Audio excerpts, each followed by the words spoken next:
serious care and compensation. We can get it for you. It's what we've done for injured bikers for more than 25 years. Let me help you today. Happy Father's Day from News Channel 6. Weather headlines on News Channel 6, brought to you by Hickson Roofing. Happy Father's Day. It's going to be another hot day as we celebrate the rad dads in our lives. I'll have all the details for you coming up. Now on Good Morning Augusta, local businesses teaming up for Unity Fest, celebrating Juneteenth and Father's Day. We'll take you there. Plus, how Augusta's community leaders are working on making neighborhoods better, how you can help. And later, it's Father's Day. Get some advice for a dad millions trust. Your number one source for local weekend morning news starts right now. Live from Television Park, this is Good Morning Augusta on WJBF News Channel 6. Well, good morning, sunshine. Thank you for joining us. It's great to be with you. Happy Father's Day to all the fathers out there. I'm Sean Cabbage-Stock. Our coverage you can count on begins with an update to a story we told you about yesterday. So we now know the identity of the person who was found in a Dollar General parking lot on MLK Jr. Boulevard.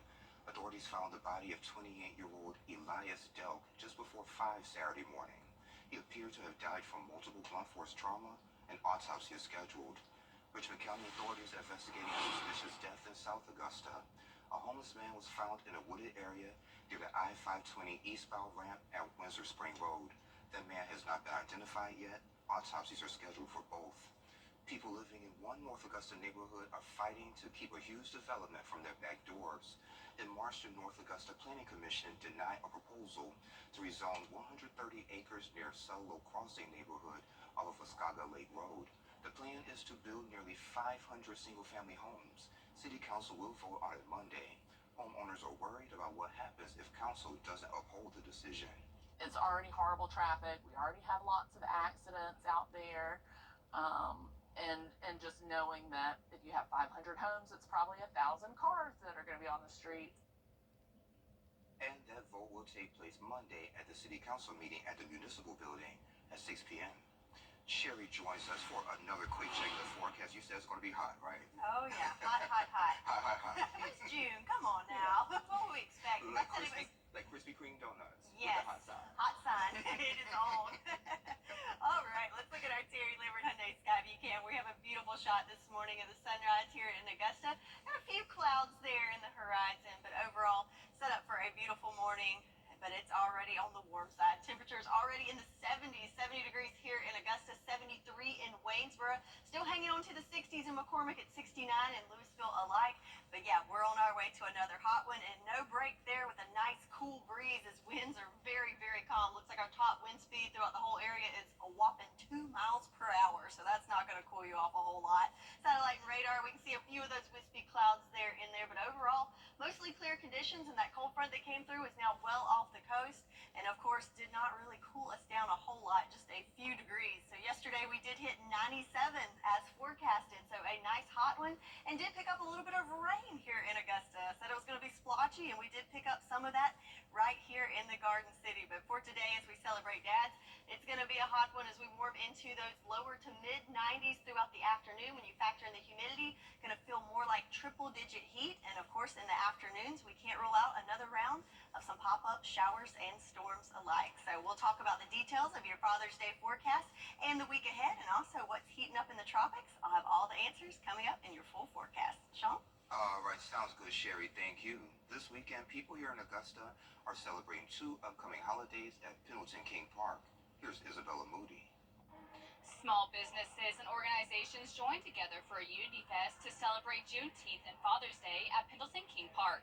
The reason I'm out here today, we are out here celebrating Juneteenth and Father's Day. Unity Fest organizers wanted to put this event on to inspire unity and bring small businesses in the community together. We are out with the Unity Fest celebrating Juneteenth, Father's Day, and family. A group of small business women, we decided to choose collaboration over competition. Small businesses should come together and collaborate and everything, because we're powerful together than separate. There were vendors, various organizations, organizations, music, a fashion show, meditation session, and much more at the event. I decided to work with collaboration over competition because we don't like to compete. We try to work together, and it's about unity. So what more perfect way to work together than to do something like this? Organizers want to host more of this event, and attendees we spoke to hope to bring more of the community together. I think that it is very important that in this time that we have unity, and I think all kinds of people should come to this event. Father's Day is tomorrow, and Juneteenth is officially celebrated on Wednesday, June 19th. In Augusta, Isabel Moody, WJBF News Channel 6. And a local business is giving back to the community this week. 2K Cuts and Styles is hosting that event on Monday from 12 to 4 over at their location at 412 Orange Street. They're offering clothes, shoes, and free food to those in need. Augusta city leaders are working to uplift neighborhoods and strengthen communities. It's a part of the Georgia Initiative for Community Housing. Shatia Lewis from Augusta Housing joined me recently. Thank you for this opportunity. Definitely no problem. So let's get right to it. Tell me a little bit about the program. So the Georgia Initiative for Community Housing is an opportunity for cities and counties across the state of Georgia to submit an application for their city to receive wonderful services in the form of technical assistance to provide opportunities to develop housing in their neighborhoods throughout the communities that they live in. This initiative is a one-stop shop opportunity that was awarded to Augusta, Georgia through a competitive application process. I'm proud to say that out of 18 applicants that submitted and was interviewed, Augusta was selected with only 4 cities that were selected in this particular cohort, and Augusta was one of them. So it was a little bit in the trenches, and we pulled together, but thank you to senior leadership of Augusta, Georgia, and of course my director, Mr. Hawthorne Welser Jr., the Doctor of Housing. We were able to submit the application in a timely capacity for us to be selected for a city to participate in this opportunity.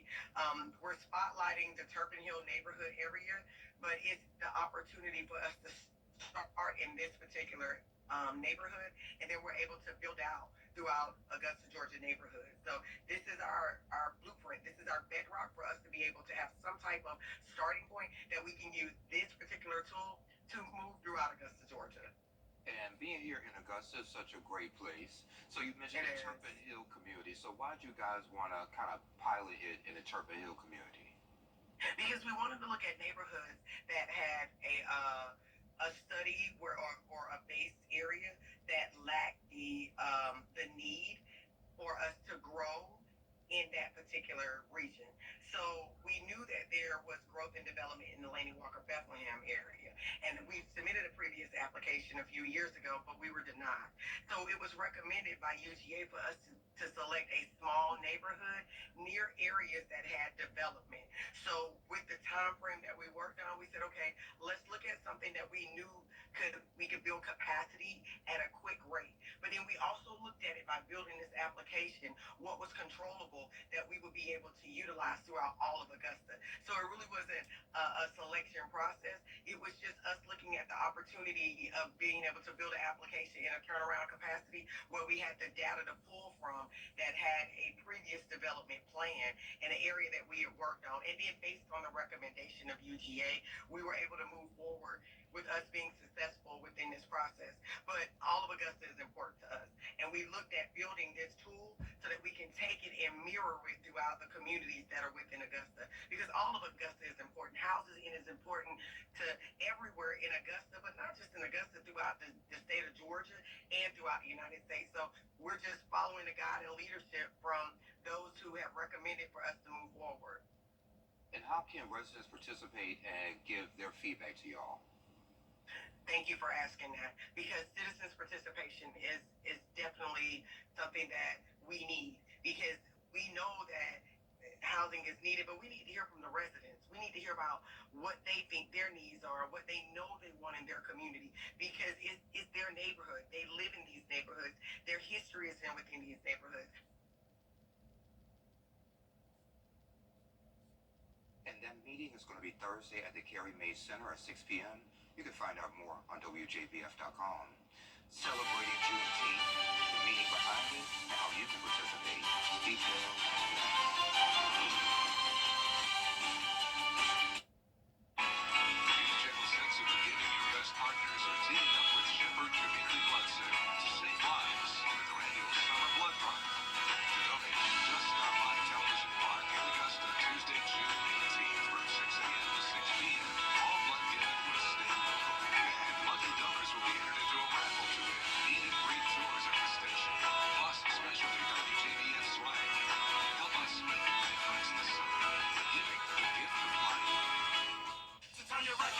Visit Axis One Center at Barnwell at axis1.org.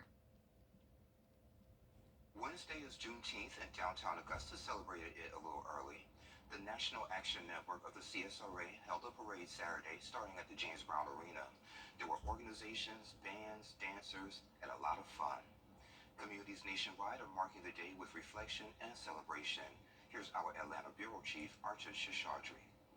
Juneteenth, a recent federal holiday, honors and celebrates the freeing of African American slaves more than 150 years ago.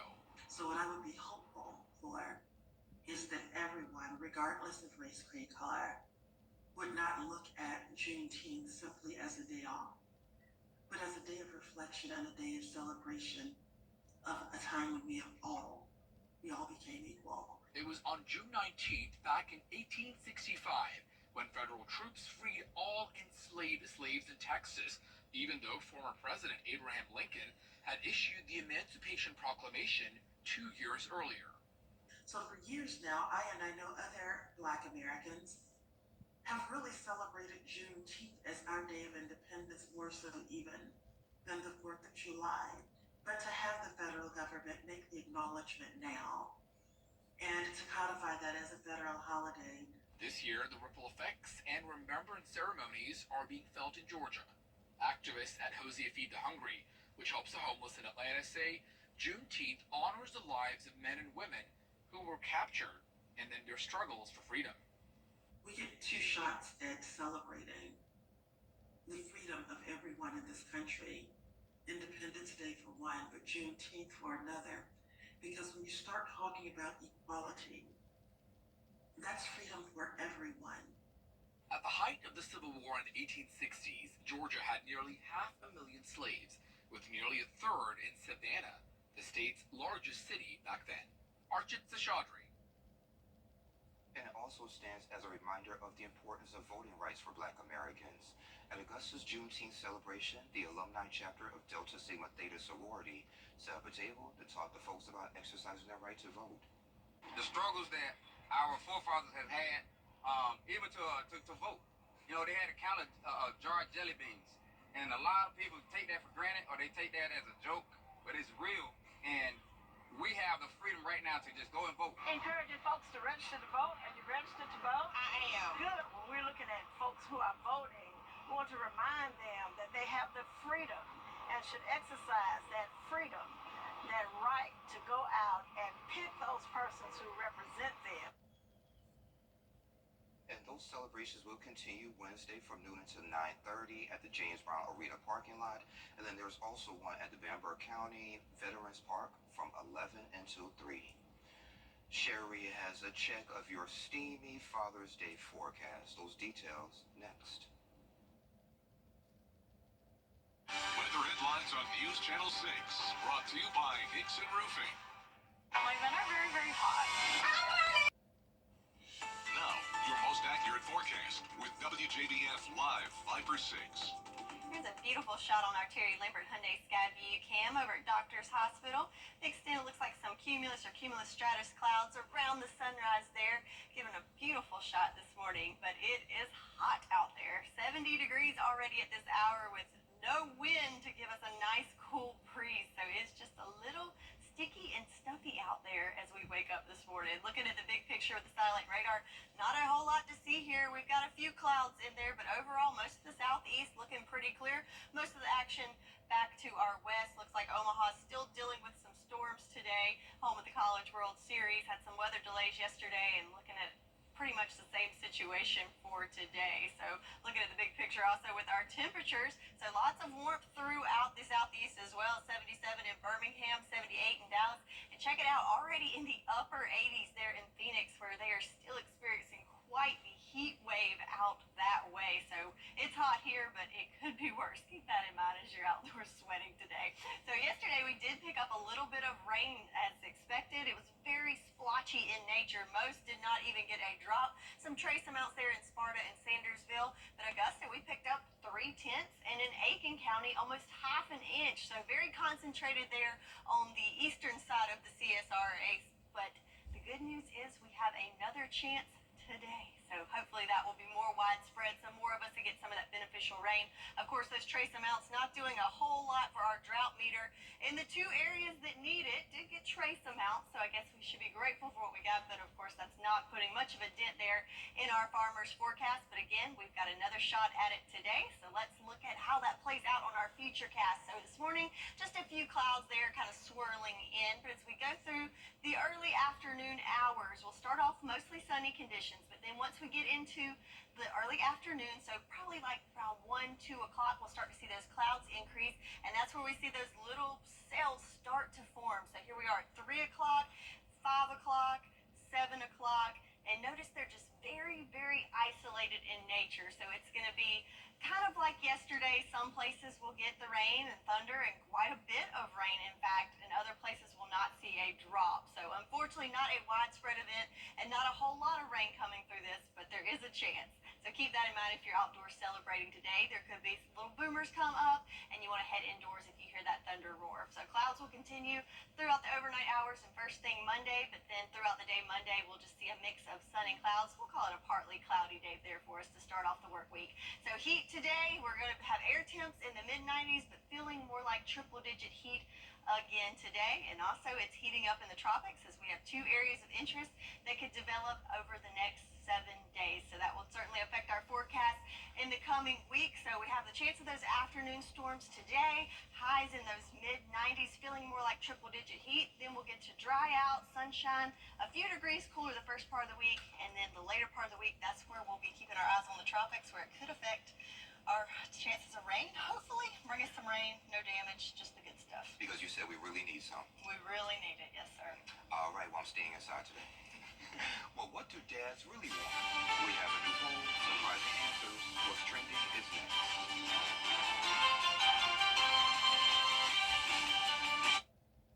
Safer streets and community trust are essential. I'm Sheriff Richard Roundtree, and I need your vote on June 18th. Keep Richard Roundtree as your sheriff, the leader with the experience. Let's come together June 18th to keep our community safe and stronger than ever. The story of the Kinesio therapy. Under Sheriff Roundtree's leadership, gang violence has been reduced. My major objective has always been to reduce crime and to protect our citizens. Keep Sheriff Roundtree as your sheriff. Let's bring it home with your vote on June 18th. Hey, y'all, welcome back. You look great today. Time to take a look at what's trending. So Princess Kate is back. So that's great news, right? Yes, absolutely. Yeah, so she returned. Of F Company Scots Guards. So you enjoying boogieing along to that? Of F Company Scots Guards. So you enjoying boogieing along to that? All right, so this happened at the King's birthday parade. So while everyone was watching Kate, Prince Louis stole the show with his cheeky dance moves. I love it. He wasn't following proper protocol, but that didn't stop him from grooving along. Fans love him for bringing the fun to these public events. Didn't he do something like that before? I think he stole the show at another event. Did he stick his tongue out? Maybe that was it. Maybe he was in the car that happened. I think, yeah. He's just a kid. No matter, you know, if you have a crown or not, he's just a kid. Yeah, there you go. So, what does Dad really want for Father's Day? So there's a new poll, and they released the results to that question. The top response from more than half of those dads surveyed was spend time with the kids. Runner-up, 42%. Dads wanted a meal at home. And rounding the top 5, no gift wanted. Just go out for a meal and control of the remote. Okay, I've got some of that under control. I'm going to take Dad out to eat and spend time with me. Good. Okay. Yeah, so he should be happy, right? According to the poll. According to the poll. So maybe I need to take the tie back that I got from my dad, huh? Nah. I think they like gifts too. Yeah. Well, socks, ties. Always need them. Yeah. Well, coming up on Good Morning Augusta, a shooting at a splash pad filled with families. Well, authorities say it was a gut punch for that community. Details coming up. But first, let's send to New York, where Gio Benitez is standing by with a look at what's coming up on Good Morning America. Good morning, Gio. And good morning to you on this Sunday. Coming up here on GMA, multiple people injured after a shooting in Michigan. The youngest victim just 4 years old, and others fathers killed after a Juneteenth celebration in Texas turned deadly. Just awful. Also ahead here, haywire heat, soaring temperatures sweep across the Southwest as wildfires break out across the region. And happy Father's Day. This father and off-duty firefighter is speaking out after performing a life-saving rescue at a high school graduation. Plus, we have a special message from his kids. So a happy Father's Day to you. That is all coming up right here on GMA. We'll see you soon. There's a line to the bathroom. Live from Television Park, this is Good Morning Augusta on WJBF News Channel 6. It's 7:30. Thank you for staying with us. I'm Sean Cabbage Stock. Today marks 80 years since 14-year-old George Stinney Jr. was executed in South Carolina. He was wrongfully convicted of killing 2 white girls in rural Clarendon County in a town called Apkaloo. He had a rush trial with no evidence. The case is a tragic example of injustice and racism. In 2014, a judge finally cleared his name. Multiple people, including at least 1 child, was shot when gunfire erupted at a splash pad in Michigan Saturday. Video from the scene shows numerous shell casings. Authorities believe 1 person carried out the shooting. The individual pulled up, exited a vehicle, approached the splash pad, opened fire, reloaded, left. My goodness, police found a semi-automatic handgun and 3 magazines there. It happened in the same county as the 2021 Oxford High School shooting, where 4 students died. With less than 2 weeks until the first 2024 presidential debate, back with another quick check of the forecast. Hey, friend. Good morning and happy Father's Day to all the dads out there. It's going to be a nice day for you to celebrate, but it's certainly going to be a hot one. But check out this shot on our Terry Lambert Hyundai Skyview Cam in Waynesboro. We've got bright sunshine and just a few little clouds mixed in there, but certainly a lot of sunshine on tap for today, and that starts first thing this morning. Satellite radar, you can see a few of those clouds showing up there, but overall looking mostly clear this morning, and that's going to be the case for at least the first part of the day. Temperature-wise, already pretty toasty out there in the 70s, 73 in Barnwell, 73 in Waynesboro, holding on to the 60s in McCormick at 69 and Louisville alike, but everyone else already in those lower 70s first thing this morning. So if you're getting ready to head out for Sunday morning services, just need the sunglasses as you're walking your way in, as it's going to be nice and sunny. Just a mix of clouds there first thing this morning. Already warming into the 80s by 10 o'clock. And as you walk out of church around lunchtime, it will already be in those lower 90s. Yes. And then when you factor the humidity, it's going to feel even warmer than that. So a hot and humid Father's Day on tap. And we can't rule out some afternoon thunderstorms. I'll have the details on what you can expect for Dad's Day and beyond all coming up. Sean? And Sherry, because it is Dad's Day, it's time to get advice from a guy millions call Dad. Here's Danny New. You having trouble getting your mower started? Try changing the spark plug. Some dads just want to help in the humblest way possible. Would you consider yourself a handy guy? I guess I am. I'm gonna teach you how I swap out a light switch. Bo Pedersen of just outside Seattle is both a father to 6 children and to millions of people online who follow him for his quote-unquote dad advice. If you're going with the first option and you have a pop-up valve like this, But as much as he loves teaching his followers how to unclog the sink, he initially only agreed to start this channel to help his daughter who runs the page, Emily. out of all the kids, I think we're the closest. When Emily was in college, she sustained a traumatic brain injury during a soccer game, and her symptoms only worsened over the past decade. As her parents started taking her around the country to try different experimental treatments, Emily turned to her dad and said, "Hey, can I start recording some of your advice and putting it online?" I was trying to give her something to do so she didn't spend all of her time in despair. I couldn't have ever predicted that it would go like this. I wear these when I'm mowing, can't even hear when I hit the rocks. 3 years later, as they still make these videos together, the page has exploded so much that now Bo receives sponsorships which actually help him pay Emily's medical bills. And as we round third on Father's Day, Bo can't help but think of his dad, Einar, who before passing away in the last year, taught Bo many of these skills that now help him care for his child. I get a lot of messages from people that lost their fathers, and they're very appreciative of the advice and things that I give. That makes me feel really good too. And I don't have any children, but I so want to be that guy who my children can call me for anything and I can go ahead and do stuff for them. That's great. Why one man wants you to stop stop blaming men. Details next. The Live 5 for 6 Skyview Network, sponsored by Terry Lambert Hyundai. Amazing women. Women who inspire. Women who innovate. Women who lead. That's why News Channel 6 brings you Women to Watch. On the last Wednesday of each month, News Channel 6 recognizes local businesswomen who are making a positive impact in our community. Nominate someone today at WJBF.com.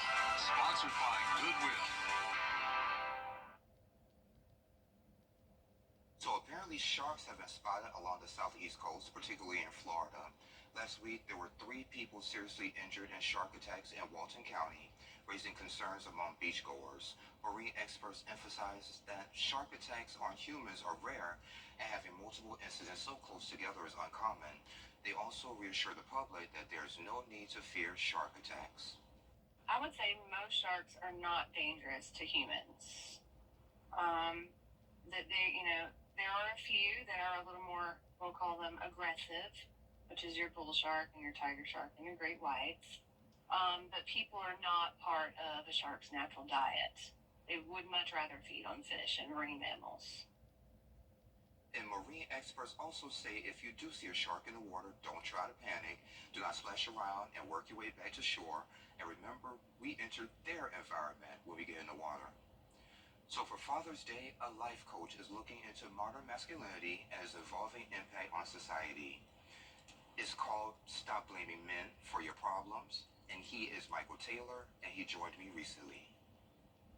I have been speaking and writing about the changing roles of manhood and masculinity for more than 25 years. And as a certified life coach, I support and empower men to, number one, create great relationships, dynamic health, things like that. So the title might be a little misperceiving, but the point is I'm empowering men to be better men. And why is it important to redefine masculinity so men can be better men? Well, at the age of 23, I was living the American dream. I had the house, the wife, the 2.5 kids, and all that. By society standards, I was pretty successful. And within about a 6-year time frame, that dream turned into the nightmare. As I went through a divorce, bankruptcy, foreclosure, depression, I was homeless for 2 years. And during that time, I asked myself a simple question. What does it mean to be a man? And so in asking myself that question, I began what I'll call my journey of transformation. And in this journey, I was able to rebuild my life. And in doing so, I decided I wanted to support other men who may be going through some of the same things. And so that's what the book is about. It's about providing men with some tools to help them rebuild their lives. So what are some of those struggles with those traditional men roles that we grew up to know all about? Well, we have what I call the 3 Ps. The 3 Ps are procreate, provide, and protect. As men, that's what we were conditioned to believe was our responsibility. So what I'm saying is, what society failed to do is to teach us how to connect. And so we spend a lot of time trying to provide. For example, we go out and, we try to buy our kids stuff. We want to give them things that we didn't have. And yet, what kids really want from us more than anything is connection. They want us. But see, we work 40, 60, 80 hours a week trying to provide. But what we need is kids need to know that we love them, that we support them, that we're proud of them, and things like that. In terms of masculinity and relationships, as men, we were taught that, as long as she was good looking, maybe had a good job, then we could have great relationships. But it goes a lot deeper than that. And so what I'm trying to teach men how to do is have that emotional connection, which helps create great relationships. Yeah, so do you have any tips to be able to have those emotional connections? Well, first of all, it's important to understand that as men, we are conditioned to believe that we aren't supposed to feel. So at a very early age, we hear things like, big boys don't cry, be tough, don't be a punk, don't be a sissy. And in that period, we start disconnecting from our emotions. And so as men, it's important that we learn the importance of understanding and connecting and expressing how we feel. And that's probably the greatest challenge most men have. We don't know how to express how we feel. We can talk about what we think, but feeling is what creates connection, because you can't be relational if you're unwilling to be emotional. And so I help men understand the importance of being emotional, which helps them connect deeper in relationships. And where can folks pick up the book?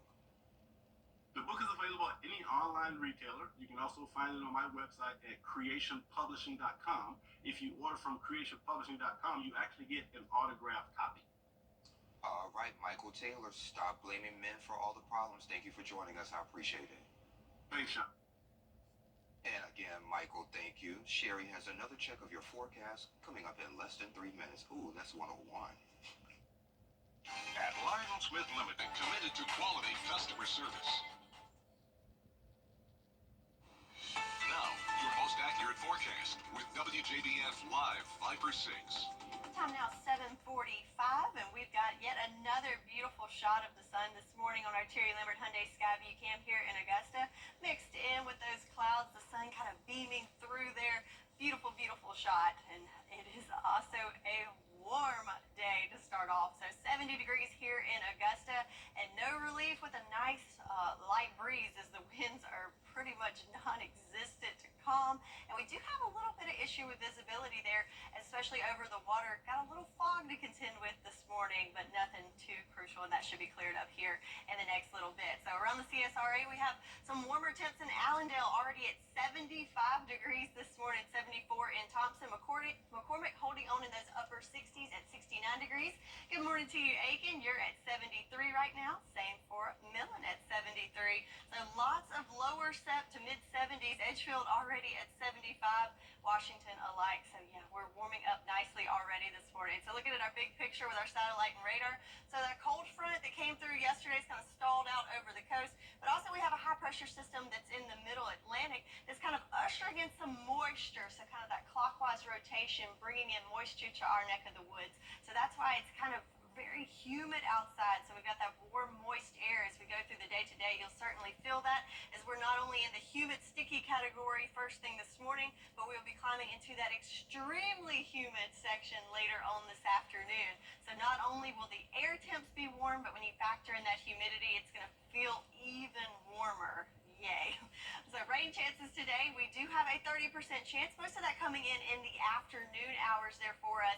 So if you're celebrating Dad today, throughout the lunch hours should be fine, but in the afternoon, definitely want to keep an eye to the sky. If you're outdoors and you hear the thunder roar, head indoors to stay safe. But then we'll be nice and dry Monday, Tuesday, and Wednesday. But then towards the end of the week, we've got a little something going on in the tropics that could bring us another round of rain chances that we so desperately need. So let's look at the futurecast for the next 48 hours.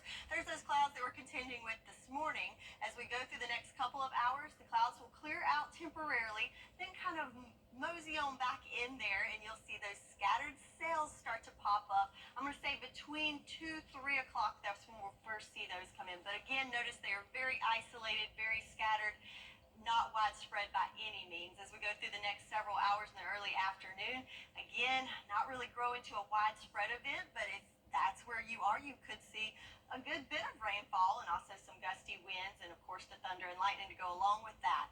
So that's something to keep in mind throughout the next several hours. I'm going to say between 3 and 9, that's when we'll have our best chance of seeing those thunderstorms pop up. Then the clouds kind of build in overnight, and we wake up Monday morning. It will be pretty cloudy, but then those clouds will break up throughout the day. Kind of have a partly cloudy day with a mix of sun and clouds to start the work week on Monday.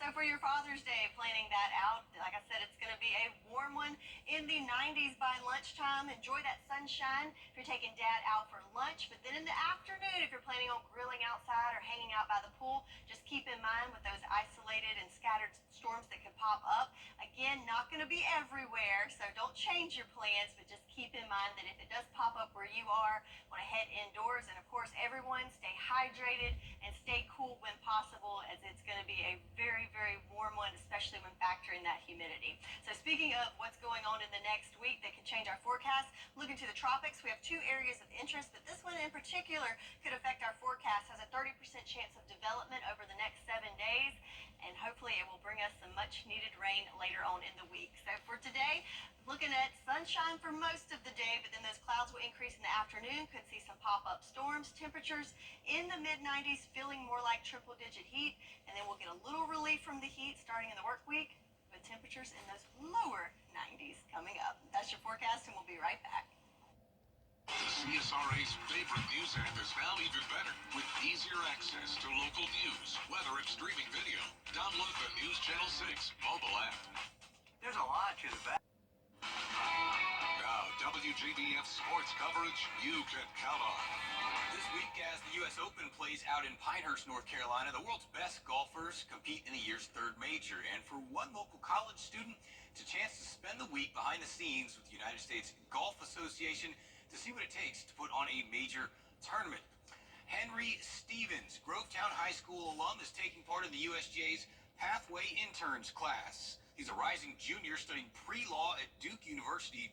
The 10-day internship takes 24 kids from diverse backgrounds who are interested in a career in golf and gives them a hands-on experience in all aspects of running the U.S. Open. Program started Sunday with a mentoring session with the local First Tee chapter and a session with the USGA agronomy team to learn about setting up a U.S. Open. Stevens visited with us last week to talk about what he hopes to take away from a week behind the scenes. I hope to take away two things, honestly. Knowledge and a sense of camaraderie with my cohort. I know that we're going to have a behind-the-scenes look at the new USGA headquarters that are in Pinehurst, North Carolina. So really getting an insight into what corporate operations look like, as well as the broadcast journalism aspect of the game with the corporate partners, including NBC and Deloitte. So I really look forward to gleaning all the knowledge that I can from the program, as well as getting to know members of my cohort. I really want to build relationships with them and get to know their interests. We've known Henry was going to be a star for a while here at WJBF. Here he is with our own Jenny Montgomery back in 2015. Stevens says he wants to be an entertainment or sports attorney after he graduates. Speaking of the U.S. Open, the man who started the day with the lead, Ludwig Oberg, second shot on the par 5 10th, gets it to 9 feet. He would make birdie from there to get to 5 under par. Bryson DeChambeau, though, takes the outright lead at 10 with a birdie of his own to go 6 under. Rory McIlroy putting himself in the hunt as well. A birdie on the par 4 12th to make it a 4-way tie for second at 5 under. DeChambeau would be the first player in the tournament to reach 7 under. Makes it back-to-back birdies at 11, giving himself a 2-shot lead. Rory's still fighting his second shot on 113 yards out on the 461-yard par 4. You can do the math on the drive there. He would make birdie from there. Patrick Cantlay on 17 rolls this in for birdie on the par 3 to join the group at 4 under. He will play in the final group with Bryson DeChambeau. Speaking of, he was looking to bounce back from a double bogey at 16 on the par 3 17th. A great approach shot, easily the best of the day from the leaders to head into the final round with a 3-shot lead. And here's a look at the leaderboard. DeChambeau leading the way over a 3-way tie at 4 under, including Matthew Pavone, McIlroy, and Cantlay, followed by former Masters champ Hideki Matsuyama, and last year's second-place finisher at the Masters, Ludwig Oberg. The Braves hosting the Rays coming off Friday's 7-3 win, looking to make it 3 wins in a row. Big inning in the bottom of the 5th. Jared Kelenic with a 2-run shot to give the Braves a 2-1 lead. And 2 batters later, Marcell Ozuna, the Big Bear, with a 2-run shot of his own. What a streak he is on to be the DH at the All-Star game. And the very next batter, Matt Olson. Table for 1, please, at the Chop House, a solo shot. Back-to-back home runs. Austin Riley would add a 3-run shot in the 7th, and the Braves win 9 to the final. And that does it for Morning Sports. Children First on News Channel. As we celebrate the dads out there, temperatures in the mid-90s, feeling more like triple-digit heat, and could have some afternoon pop-up thunderstorms. And before we go, I want to tell Ms. Margaret Lewis, thank you for watching, and thank you for spending some time with me at the Museum of History yesterday. You really taught me some stuff, so thank you. Well, that's all the time we have. Thank you for joining the cool kids on your favorite weekend morning news. Happy Father's Day, and we will see you next week. From midnight tweets